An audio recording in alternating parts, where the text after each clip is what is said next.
My name is Nouman Kante. I'm from Mali, West Africa. In Mali, I'm from Banazuli, which is where all the donations kind of go. I'm a student here at Southern Utah University. I'm majoring in business and minoring in philosophy. My edge project is to collect donations such as soccer balls and soccer jerseys, socks, and cleats and shin guards. In my community, there's I want to take those donations to my community youth. In growing up, I didn't have enough shoes or probably just a pair, and that was everything for me. Just going to school or playing soccer, so it didn't last for long, long time. So sometimes I'll play soccer without shoes on, and that was really painful. I got a lot of scars on my legs, and it was just not cool. So in my village, those kids are just going through the same experience I did, and that's why I want to collect all of these donations, and hopefully they can be able to play soccer with the proper items on. This is important to me because I want to bring in my community together, and sports allowed us to do that. And since every youth is involved in soccer, and I feel like bringing the community together, sharing the culture, and we can use the soccer as a tool to make that happen.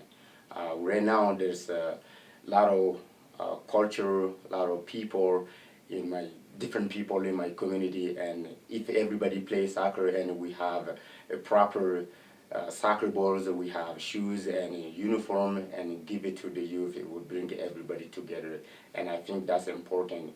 If you want to develop a community or a country, I think youth should be your #1 priority.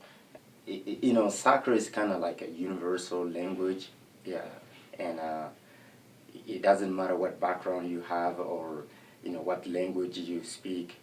It really you can play with soccer with anybody because soccer is its own. It has it's a language, and it just brings different people with a different background, and I think that's really important in any community. I hope to see unity, people coming together as a community, as brothers and sisters, to do one thing, to do a common thing.